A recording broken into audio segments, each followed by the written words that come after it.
and we're talking episodic. Hello friends, it's me, Jasmine Paige Moore.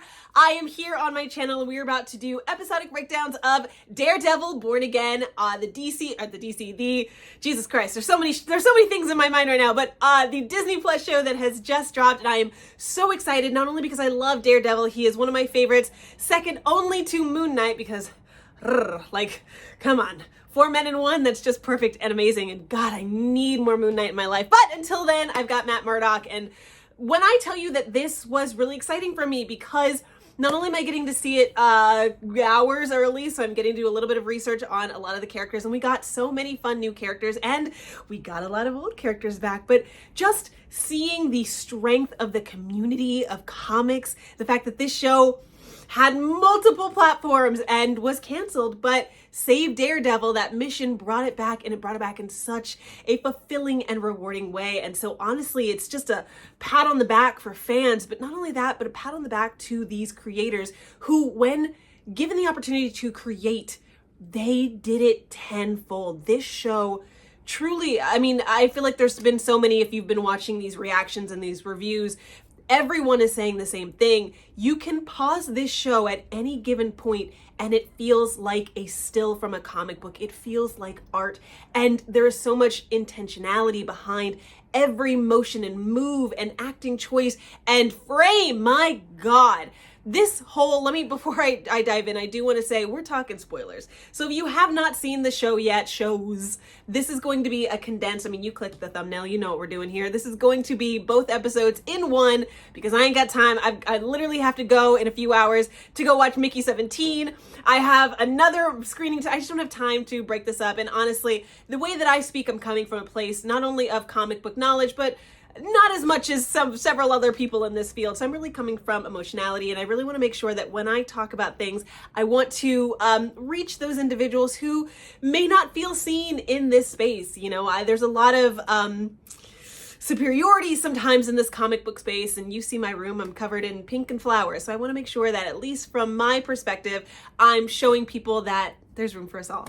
That being said, let's dive into this show, because also, I want to say, watching that first episode, I was so excited because I realized halfway through that was the spoiler bit that had been released a few months ago, but I had only ever seen photos. So I always knew that Foggy and Karen were coming back. I knew that we're getting the band back together, but I didn't watch the spoils. I guess the first 10 minutes had already dropped, so everyone knew what happened.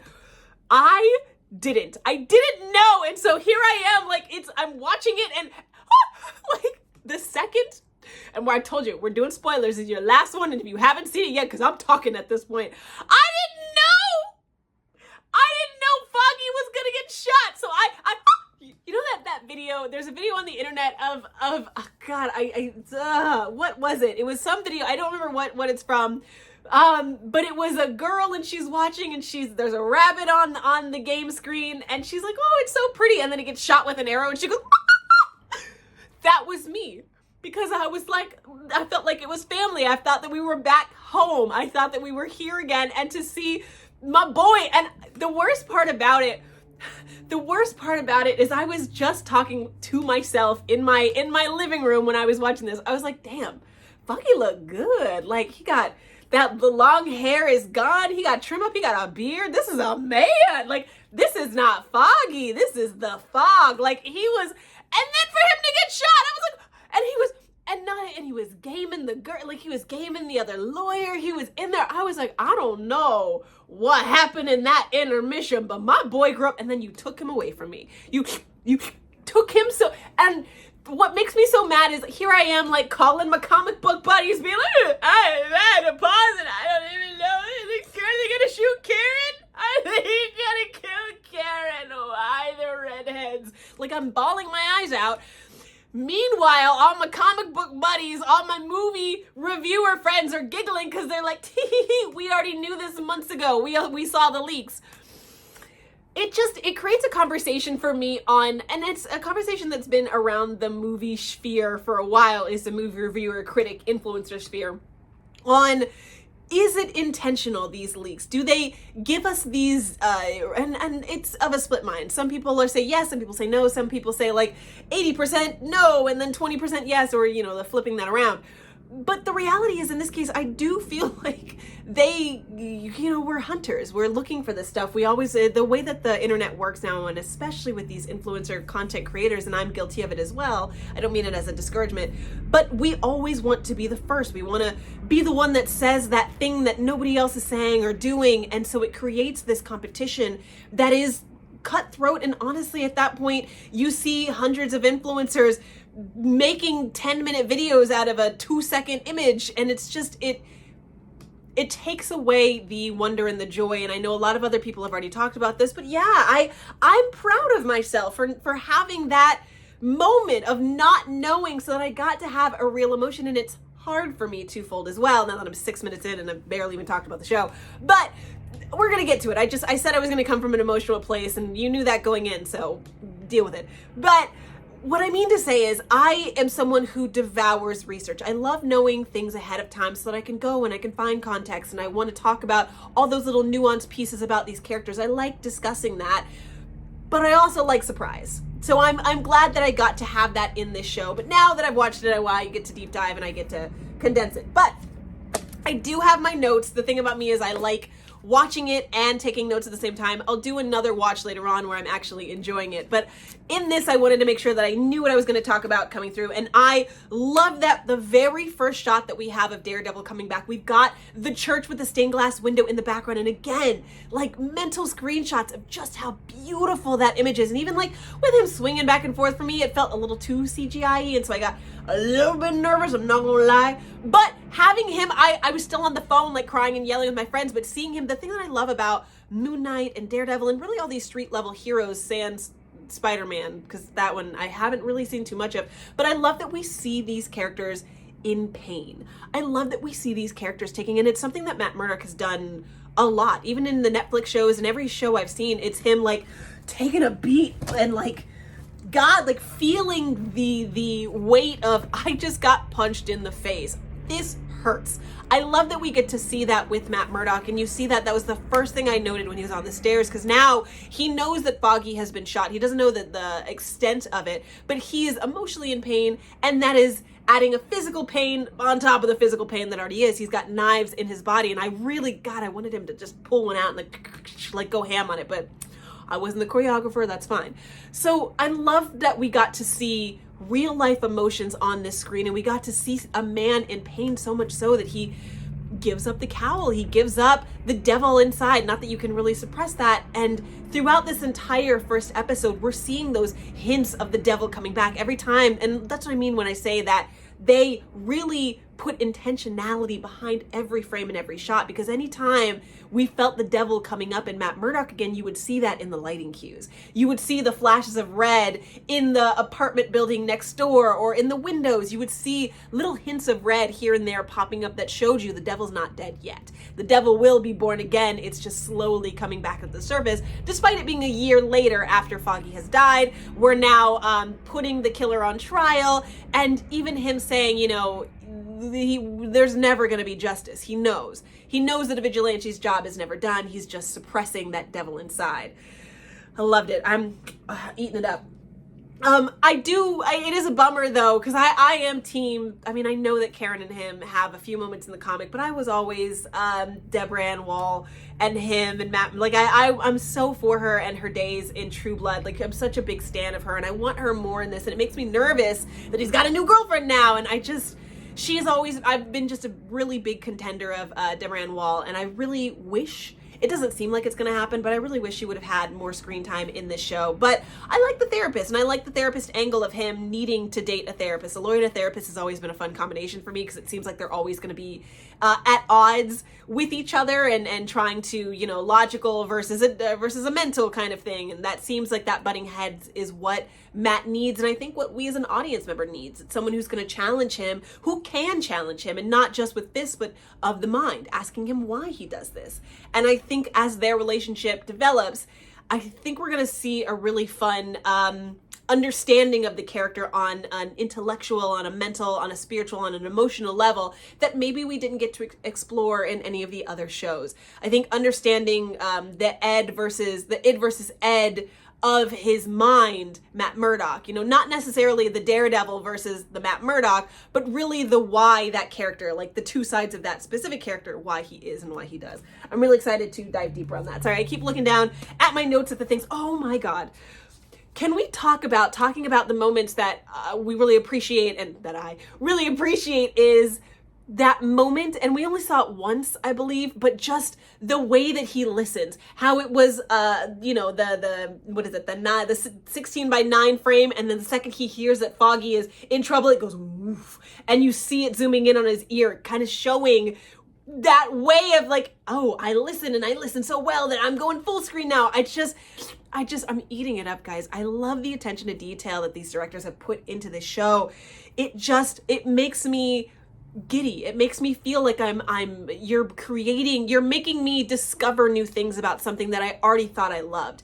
And that to me is brilliant, because Daredevil fans are scary. We have already found a show that we love that is perfect, and it's hard because, you know, we see all these movies going from live action, or from animated to live action, and we are so particular on, we want everything that we loved, but we want it live action. But how do you do that, and how do you make it fresh and new? And these boys, absolutely, these directors, they did it. They gave us everything that we love, but made it new. They gave us everything that we treasured, everything that we were going to hope for from the show, but just added a little bit more to it, and it just made it that much more juicy. And it was such a treat to watch, and I felt like I was on a ride. and it's brilliant, I never once had to pick up my phone to watch it.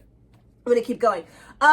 Really, after that, there's so much that I could talk about, but really what I want to talk about are the women. And I talked about Deborah, but now I'm going to talk about Vanessa, and the fact that we brought Vanessa back, because to see women in power, and that even in episode 2, when she's talking about, like, he was gone and I had the business and it was thriving on every aspect of it. But to see a woman in power next to a man who thinks he's in power, because yeah, we get it, he's Mayor Fisk, he has power, but does he really? There's so much challenge and so much strife. There's the vigilantes, there's the cops, there's so much that is against him really having that power. Whereas Vanessa, we walk into a room and we see she's got the 5 families eating out of the palm of her hands. And yeah, I know there's going to be some people arguing, well, Fisk is really the one with power because he walked in the room and everyone left. But come on, guys.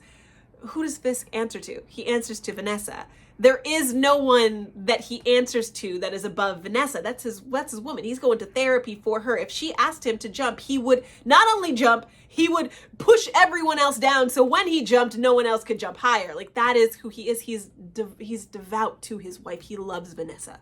Point blank, period. So much so that she literally has to be, please don't kill my other guy on the side. Like, I know how much you love me. Your love is dangerous. And I love seeing a woman in power, and now her being almost a little fearful of him coming back, because she knows how dangerous he can be to her and her foundation of life and the things that make her happy. And if he thinks that, you know, that's distracting her from loving him, it can, you know, it's just, there's so much in there that I love. There's so many balls in the court. There's so many plates spinning in this show already from episode 1 and 2 that how can you not be excited? How can you not be excited for the future episodes that we're about to get? And there's not that many. There are not that many episodes we're going to get. So I'm overwhelmed with how much knowledge and how much fun we've already gotten from these first 2 episodes. Also, I want to talk about BB, the BB reports. How cool is that? How cool is it that we're getting the BB reports? This show is doing a great job of tapping into the world that we're in, and it's a world of Gen Zers and I don't know what the ones below those are, but are Zoomers, I think they are, something like that. But we're tapping into what the world is. It's a world of influencers, of fast news information, and rather than having Ben Urich, who was working for the Daily Bugle, and you know that news is a little bit slower, they're making note that the press is kind of dead. At least paper press is dead. And now all the information comes from these influencers and from these vloggers and from these street recorders. And so we've got BB, you know, she is the new age of how information is gathered. And she's on the streets getting the real life news, so much so that Fisk he knows her work because of the social media aspect. And I love that we are bridging the gap between people who have been reading comics forever and these new generations who are on their phone all the time. We're finding a way to bridge. I mean, and it was weird for me to hear it, but like hearing hearing BB and Daniel Blake, I think his name is, whoever the Gen Zer bro dude is, who was, oh yeah, Fisk, like, it was weird. It hit my ear weird, because that's not how I hear comic book talk and like the people talking in the comics, but it is how people on the streets talk. So I get it. I get that new way of bridging the gap between society at large that we see out in the world and, you know, the Daredevil New York. It was weird. It didn't hit the ear right, but I know why they did it. And I, you know, at the end of the day, I did love it. I did love BB coming in, because I see her being such a huge foundation of how knowledge gets around. The last thing I want to talk about, just because this episode is getting so long, and I actually didn't think it was going to be this long, but I do want to talk about the White Tiger, and I want to talk about comics, I guess. Not that I have been doing that a while, but having the White Tiger in there, having Hector, I'm going to say his name wrong, but in the comics, it's Hector Ayala, A-Y, it's A-Y-A-L-A, Ayala, I think I'm going to say Ayala. I'm so bad. My Spanish, and literally my Puerto Rican grandma is like dying because this man is Puerto Rican and I can't even say his last name. But having Hector in there and having us talk about police brutality, having us talk about how these cops kind of run themselves, how the commissioner could walk into Fisk's office and be like, I'm fucking done. I'm done with you. And oh, by the way, so are half the battalion of cops I got, because they work for me. They don't work for you. And of course, we see how that, you know, spun on its heels, because at the end of the day, Fisk he's a gangster. He is the kingpin above all. He is Mayor Fisk second. He is kingpin first. And he shows you that. But having the White Tiger there and having us see a vigilante, because it's interesting, because even in the comics, Hector was caught. He was caught, and his identity was shown, I think, on a broadcast, and so that kind of messed with him a little bit too. But I like that we see hints that might end up happening even in this show, because of course we've got Matt Murdock telling him, like, hey, telling the judge, we know his identity, but we cannot let the world know because that's going to fuck with the case. In my mind, I'm like, it's going to fuck up the case. We know that that's going to come out. We know that the vigilante, and I feel like that's going to be where Fisk steps in. Oh, excuse me. Every time I talk, my nose just goes for it. But we know that when Fisk finds out that that's the White Tiger, he's going to step in again, because we're looking for ways where Fisk can stand out in the public eye. And we know that the second that he finds out that that's White Tiger, a vigilante, he's going to push for the highest sentence, because he's trying to make a stance. And when you have something like this that's just given to you, you know he's going to use it. That's going to cause Matt Murdock to be like, oh, you want a vigilante? I'm back, baby. I know, and this is my last note, and I know Fisk had something to do with Foggy's murder. I know that he says he doesn't. I'm pretty sure he did. Because I think he needed the devil out of the kitchen. He needed the devil out of the kitchen, and the only way to do that was to hurt him irrevocably. He needed to break the devil in a way that he could not be put back together. And how do you do that? You break his heart. You destroy his heart. You rip it from his chest. And I think that's what he did. So one way, and especially because when he was on the phone, like when Foggy's on the phone, he's like, oh, he told me to tell him where you were, Foggy. He goes there. I know that it was him. I can't imagine anyone else. And if I'm wrong, then I'm wrong, but I'm calling it there. Anyway, guys, we're 18 minutes in. I'm so sorry you had to listen to me drag on for 18 minutes, but I am so excited. Please let me know what you guys are most excited for. I have piles of notes that I didn't even talk about, but you know, we've got weeks to talk about all these little things. I do want to do breakdowns on these individual characters that came up. Ben, the White Tiger, I want to do little breakdowns on those characters so you have a deeper understanding, just because it seems like they're going to be in this show a little bit longer than one episode. Sorry, Foggy. Hopefully he makes a comeback in a memory or something. Who knows? But let me know your thoughts on these two episodes. I can't wait to break down this show with you all. Make sure you guys follow me on all my channels. I am Jasmine Paige Moore on Instagram, more everywhere. But honestly, if you type either one of those two, you will find me anywhere and everywhere. And I will see you guys for my next breakdown and review. All of them are going to be on this channel. I'm going to try to revive this YouTube and put all my movie reviews and premiere visits here. So I will see you guys for the next one. Talk to you soon.